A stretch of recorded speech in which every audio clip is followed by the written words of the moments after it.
wager.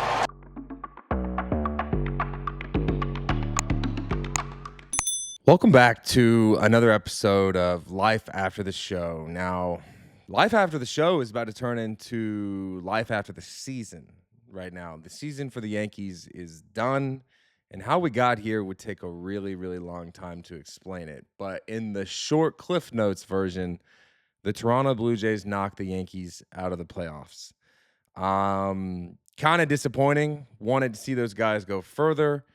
Would have helped the pod. But yeah, we're here. So how we navigate what this offseason podcast is going to look like is going to be unique because, one, this is the first time I've done this. So I will kind of get into what happened. I'll get into some forecasting, some predictions, and some what could have been. And one way to start that off would be, how about that press conference with Aaron Boone and Brian Cashman? I love watching those things, guys. I think that they are hilarious. I think that the way that the Yankees treat their press conferences after games, before games, after the season, etc., is exactly how the White House does theirs. And I think they're a little dramatic, if you ask me. But given the circumstances of what they have to deal with and how it's a little bit different for them versus other teams, I do understand. So they do have somebody named Jason Zillow. He's a great guy, great person to navigate those hell-high waters that they have with the New York media. He gets to stand in the room, whether it's him or somebody else, but they're pointing around. It's kind of like a college elective class with 400 people where they're just, who's going to get the mic? Who's going to get the question? Good questions, bad questions, whatever kind of questions. Seems to me like majority of the time it's the same question being asked because usually it's the same result that they got the year before. So everybody knows Yankees have the most championships as a whole for an organization. But recently, they're in a huge drought. I mean, it's been a long time. And so fans are begging for a championship, and they're just not getting it. And I think one of the reasons that they aren't getting it is because the Yankees just keep doing the same thing over and over again, right? So they'll go out. Let's just say this. Let's just say they got a $2,000 budget. They go out, they buy a $1,900 purse from the Louis Vuitton store, and with that last 100, they buy a few Labubus. And and they put them on the purse, and they spend all their money, in my opinion, on one big shiny guy. Go out, get a few plug and plays, get a few veterans, just guys to fill the roster. Maybe there's guys that are hurt from the season before that might be late to the season. We'll get into that because there will be a few of those this season, and we'll see if what I'm saying holds true. But yeah, I mean, it's that they go out, they go get some of the same players, different players that they had from the season before, but a lot of players that are the same from the ones that they had in seasons past. So what I mean by that is, I feel like when I played for the Yankees, it was just like we got a football team-sized team out there, 6'4", 230, a lot of power, not a lot of athleticism.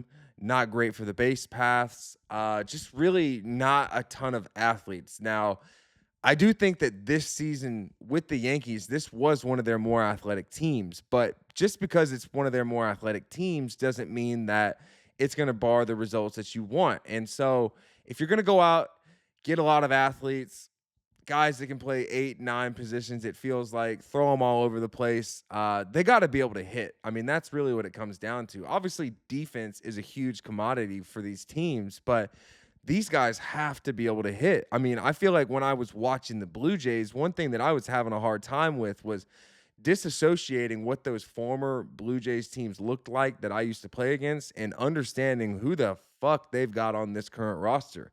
I mean, guys were just coming out of nowhere hitting, and guys were coming up and having big hits. And, defense matters, but the bats is how you score runs. I mean, the defense is going to prevent the runs, but if you don't score runs, then what are we doing?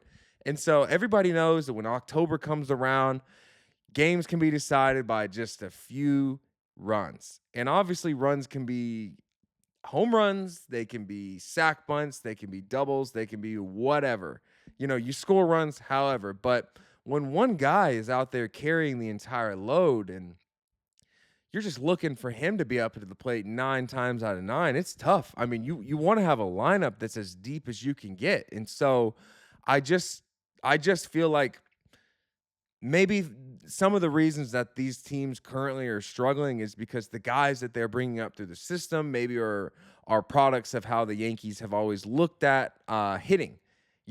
Launch angle, exit velo, homers, slugging, all the above. But sometimes you got guys that don't do necessarily those big sexy numbers that are a little more reliable than the big sexy number guys, because with all those big numbers comes a lot of swings and misses. And so when you have that many swings and misses that just add up over time in a game, the strikeouts pile up, the zeros on the run column just add up. And then it's all of a sudden it's the ninth inning and you're looking for a big hit to come around. And who's on the mound? Usually their best pitcher. So it's tough. I mean, the pitchers have the advantage in this because obviously they're the ones that are throwing 100 plus miles an hour. They're the ones determining what pitches are being thrown. Hitters are reactionary to what's being thrown. So the pitchers hold the card. So you got to go out there and get these hitters that can just make more contact. It doesn't always have to be slugging. So I know slugging's what gets you paid, slugging's what gets you in the lineup, but hey, Stephen Kwan's in that lineup, and that guy doesn't go out and hit 40 a year. He gets on base, he puts the bat to the ball, and it's a little bit of the old school mentality. I mean, I feel like when I was playing, I used to be like, just be quiet. We want to hear the home runs, we want to see them, we want to feel them, all of the above. But now the pitching is just so damn good and just so explosive, and these pitches are just they're good, guys.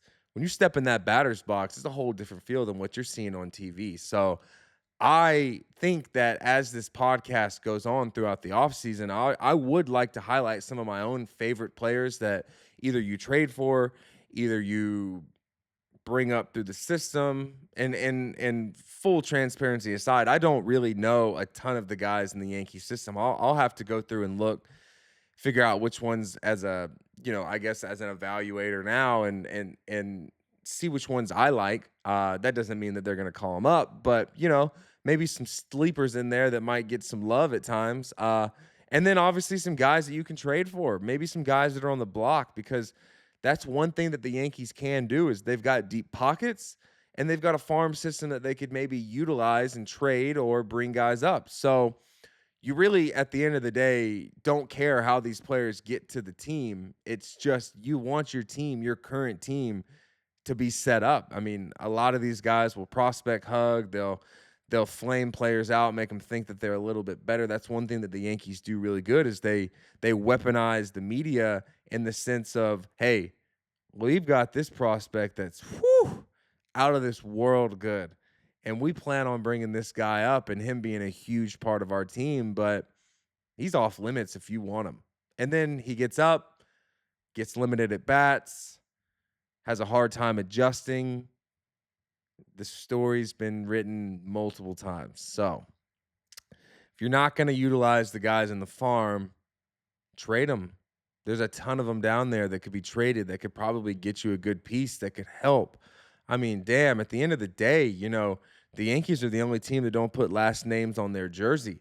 And I heard whenever I was there that the whole reason we don't put the last names on the jersey is so you know who you're playing for. And if you're going to be playing for the Yankees, then damn, let's be the Yankees, So let's get into that press conference a little bit, right? So I've got some things written down. I'm not good enough to just remember everything off the top of the head, but I do have some things that I wanted to talk about. And so for me, when I'm watching that press conference, I'm giggling a little bit. So obviously you got Aaron Boone and you got Brian Cashman, the two guys that everyone all year has been screaming for their heads. Rightfully so, maybe not. I mean, it's up to you to determine if you think that the criticism that they're receiving is fair, or if you think that, hey, shut up. Like, these guys are doing great. They make the playoffs every year. They've got a certain amount of streaks that they've done where they've gone over 500 every season. And, rest assured, these are our guys. I don't know. It just determines who you are. It just depends on who you are for how you look at these two guys. But Okay, so on my docket, I had a few things written down, right? One of my favorite things was that Brian Cashman addressed Derek Jeter's comments. And if you heard Derek Jeter's comments, again, I don't know exactly what he said. I remember hearing it. It can't remember off the top of the head, but it had something to do with the fact that maybe Boone is not fully in charge of the end game decisions. And then a few weeks prior, you had Alex Rodriguez say the same thing. And then recently after that, you had Susan Waldman go on the air, and she said Aaron Boone loves these decisions. So you can't just say that it's Booney versus analytics. Booney loves analytics. And then this guy right here, he said that months ago. So I've always kind of like lived in the thought process of if people keep saying the same thing over and over again, there's got to be some truth to it. So I don't know. To be noted, I did see the other day though that Joe Girardi went on Foul Territory Network and did say that he had full rights to the lineup. So it's interesting because you do have guys that will come out, guys that will say, "Hey, it was this way."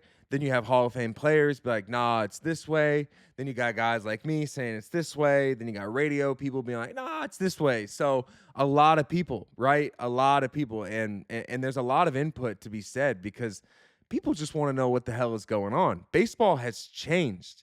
They have implemented analytics, analytics, analytics, and so it's really hard now to determine like, hey, if the move that was made during the game was that Booney making that move? Was he influenced a little bit by the analytics stuff?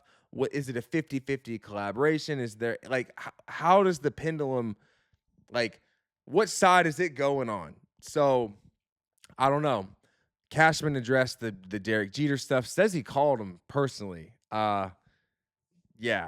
I mean, I'm not there to answer that. I didn't get to hear that call. I would have loved to hear that call. Um, I don't know. I mean, I think in this situation, for me, I'm kind of like leaning with the Derek Jeter side just because, Jeter was in the org. There's a lot of stuff that he knows that we don't know. He ran his own team. A lot of the people that when Jeter was with the Marlins, a lot of the staff that he brought over were Yankees employees in the past. So he did pick some of those people and bring them with him. Important people, whether that's coordinators, whether that's coaches, whether that's analytical people. He took some of them from New York. So you have to believe that he knows a little bit about what's going on behind the scenes, given the fact that he spent his entire career there and he had a lot of their employees. So that one to me was funny. I did love to see that Cashman addressed that. I feel like Cashman was on Twitter and he saw what people were saying and just thought like, damn, I really need to talk about this. So that one was one of my favorite things. We'll see. I mean, unless someone's just following the Yankees around with a camera all day and, gets what they're doing every day behind the scenes on film for us to see, and we're not going to get that answer. So you're kind of left to fill in the blank on what you believe is actually happening. So again, that was one of my favorite things. Another thing that they talked about was some players that got injured. I mean, I saw again, I'm not like super all over this all the time. So there might be some misconstruing of how things were written, but I saw something that said Boone said Anthony Volpe's shoulder injury or labrum injury wasn't harming his play. And then Cashman says it was. And it's interesting to me that you got two guys that literally are sitting right next to one another on different pages saying one thing. And it's, to me, it's like, all right, we all know that injuries can hamper people and they can affect how you play. But it it felt like again that they were not on the same page. I've said all the time that the injury stuff is super weird. Now we can get into that because the injury stuff is real, guys. The way that they handle those injuries it's super unique. Like obviously you don't have to tell exactly what's going on, but sometimes this guy will they'll say this guy's got a bruised leg, and then bam, Tommy John. Like, so there's just a lot of things that they do that don't make sense, and and they just buy time. Maybe it's to give the player more time to come back from the injury. Maybe it's to prevent the fact that, hey, like, I'm just fucking tired of sitting in front of the New York Post every time and answering these questions, just getting hammered on these things. I don't know. But what I do know is when I was there and that I had the concussion stuff going on, the stuff that was being told to the public was not what was really going on. So I don't know for sure what happens with everybody else. I know what happened with me, and I know how they wanted to navigate that. And so you can kind of see it with other injuries that they do a little bit of the same thing depending on the severity of the injury, depending on the player. Each player gets a little bit of a different handling. Like when Judge is injured, you have no idea what's actually going on. That to me was always crazy, right? Because if another player of not his stature got injured, like they're usually going on the IL pretty quickly. Um, if Judge gets injured, you're left to fill in the blank. You got to determine, like, yo, do I believe what they're saying is true? And are they just going to send us like a nuke of a notification here in a few weeks being like surgery? Or does he avoid the IL? I don't know. I mean, I appreciate somebody that can stay on the field as long as they want. And ultimately, a guy like Aaron Judge it's warranted the way that he gets to choose his path. I mean, he's the captain. He does what he does.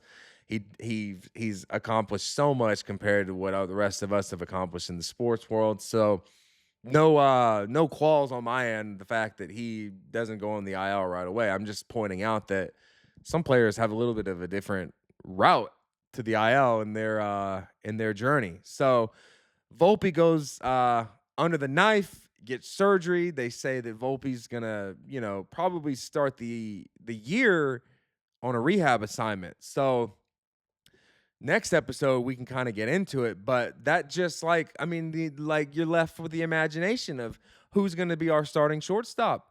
And is the guy that's your starting shortstop gonna run with the job? Because Volpe does have options. So you could, after the IL stint, send him to the minor leagues. I mean, Volpe is obviously the player that he's became. And, I mean, I saw a tweet the other day where it was like Volpe's first like spring training hit or something. And if you scroll under the video, the comments were so nice. They were just great. They were like, this is our shortstop, this is our guy, so happy for him. And then if you like look at what's being said now, it's like, get this fucking guy off the team. I mean, things things change quickly in the sports world. So the same thing could be said for who's filling in for him. Like, hey, we're so excited that we got a new bat in the lineup, new glove at shortstop, but man, if he comes out there and just does not play well, it could be the same thing that happened with Volpe, where it's like, get this guy out of here. So I'd love to, in future episodes, kind of talk about what I think will happen in that situation.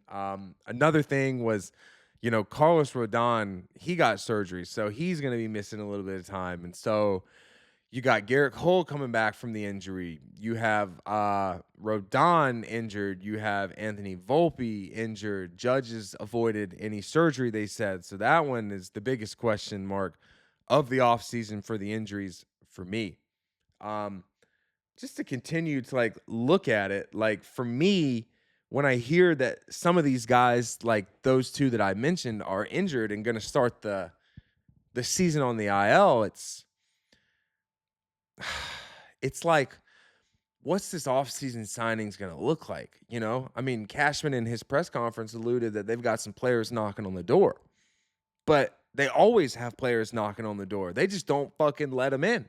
They get them on the roster, they give them a few at bats, and then they just sit them. They either sit them for a guy that they traded for, a guy that they signed, or a guy that they currently have. So if you're a prospect knocking on the door, it doesn't mean it's going to be answered. I don't know if they'll finally change up their tone and answer the door finally for some of these players that do deserve playing time. So the Yankees have players that in the past that they do this all the time. They mention it. It's a veteran presence. It's a guy coming in on a non-roster spring training invitation, and that guy's going to get a little bit of love And then bam, when the guys come back that are injured, he's gone. And will he accept his outright assignment to Scranton? I fucking wouldn't. But I'm a rail rider for life. So things went differently for me than they did for them. So I feel like when I've said the term a few times, same song and dance, and that the media is asking the same questions, it's because, like, guys, I'm not a predictor, but I mean, history has said it. They're gonna just probably go out, get some veterans, sign one big guy, get a couple of boo-boos to put on that fucking purse that they get, and then roll the same team out there, same philosophy, uh, in in hope that the result is different. I mean, it's just interesting to me. It's really interesting to me that you are the best organization in their eyes and in a lot of other people's eyes in the sport. Maybe the Dodgers have closed that gap. Maybe they've surpassed them. I don't know. But you're one of the premier teams in the sport and in the world, and you just keep doing the same thing over and over again. I mean, there's different methods that you can choose to implement. There's different ways, and I know that they are. I mean, I'm not here to be negative the whole time, but it just is it's like the Dodgers have it figured out. I mean, they've got some guys that can slug and hit and play the field and make errors every now and then. I've seen a few guys drop some fly balls in the outfield, won't mention their names, but they got guys that are ball players. And then you look over and Yankees have ball players too, but they're just not the same as the other guys whenever the season ends. I mean, just don't know how many lineups I've seen get put out there where the fans are like, "Fuck yeah. Like this is our team. This is what we're riding with. This is what we're going to die with." And there's always people that you can't please and expectations that you can't meet, but if you're the New York Yankees and you claim that, you got to go out there and you got to make a difference. Now, let's just let's just figure that out, you know. Let's just see what happens as the offseason goes on. Personally, one thing that I would like to see could be a hot take slightly, but there's a lot of free agents that are going to be out there this offseason, right? And a lot of these teams like to keep their cards close to their chest, not let you know who they're going to go with. But that just like you got insiders that leak stuff all the time, like, oh, deep discussions with this guy. He had his third meeting with this team. It's like eventually it's going to get out. So for me, I would just like to see the Yankees be like, you know what? These are the fucking guys that we're going to go after, and these are the ones that we want, and we're going to make it happen. And you know that we're going for them. We're going to tell you that we're going for them, and we're going to give you our best shot at them. The contracts have to be good for the players. They have to be good for the team. So find that middle ground. I mean, a guy like Alex Bregman, for instance, he's going to be a free agent out there. And so for me, I said this a few weeks ago, like he's got to be one that you go after. You can't run Ryan McMahon back out there at third base and think that he's just going to all of a sudden turn the corner, hit 40 homers. He might, probably not though. You got to go with a guy like Bregman. I mean, I know that Ryan McMahon's contract, I think he has $32 million left. You're going to have to pay that plus more of that 1 year of Alex Bregman, but it's like, damn, it's fucking worth it. I saw those chicken finger baskets that they were selling at Yankee Stadium. That's got to be worth a little bit of Alex Bregman's contract. I bought a chicken basket. My guy Sobo bought a chicken basket. Everybody did. So they're making millions off that a year. They got to. You got to find a way to budget some of these bigger players in that have a history of performing well when you need it the most. Can't just go out and get the guy that's going to slug 70. 70 is nice, but if it's with a 215 average, whew, playoffs going to come around. It could be 210, could be 300. You never know. You got to go out with the proven bats, the proven ball players. I want to see the face of the Yankees look a little bit differently, not just homers. So that was that's my thoughts. Again, I want to save some of these players that are free agents for the next episode because there's a lot to go about. There's a lot. I mean, I just think that if I were to sum up this episode, it needs to be that the Yankees need to look in the mirror a little bit longer. Maybe I need to look in the mirror. Maybe everyone else needs to look in the mirror, but the Yankees are the ones with the mirror. So we watch them. You expect things from them. You want to see them perform at a different level. You want to see them get over that fucking hump. They've gotten over the hump 27 times, but I feel like I've seen Chase to 28 ever since I became a Yankee. Even after I wasn't a Yankee, it still chased for 28. So how are you going to get there? It ain't going to be the same fucking thing that they've been doing these last 10, 15 years. Got to be different. Teams have changed it up. Teams have closed the gap. And again, I know that this is like so like whatever, but the teams don't fear the Yankees. I don't know if they ever did whenever I played for them, but the Yankees notoriety just doesn't hold the same anymore outside of the fact of like, yo, I play for the New York Yankees. Like I just don't think that teams are like, damn, like I think that I think teams fear the fans in New York more than they fear the team on the field. The fans are vicious. You guys are fucking awesome. When I was in the stands for game 3 and game 4, wow. The things that I heard out there, a lot of it was just Boone and Cashman. None of it was really the players. The players that get put on the field are a product of what Boone and Cashman and a few others bring in. So, yeah, they're not going to be as upset, I feel like, with the players as they are with the people that have the ability to take those players off the field. Now, obviously, you do see players get booed, but the players wouldn't be there if these people didn't put them there. So, kind of hard to be like fully mad at the players given the fact that maybe some of them are what they are and the team just wants to keep rolling them out there and make you think that they're different. They do a really good job at gaslighting the people, making them think like this is our guy. Like this is the dude that we're rolling with. And so, yeah, again, you got to have a little bit of a change. I'm not saying that means that personnel need to be fired. I think that philosophies need to be changed. The system has to change. Maybe not completely, but a big overhaul, guys. Like a big overhaul.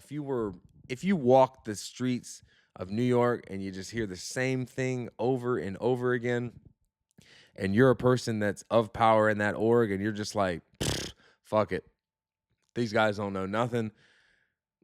Well, who says you know anything if the same thing keeps happening every single season? You know how to lose when it matters.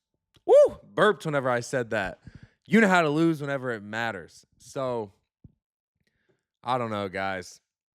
I think for the way that the offseason's gone so far, we're going to see a whole lot of the same stuff. So, expect episode 2. Maybe we'll talk a little bit about some free agents to sign, some players to bring up, some changes to be made. I don't know. I need to think about it. Love logging on Twitter and seeing what you guys have to say. You give me new topics to talk about.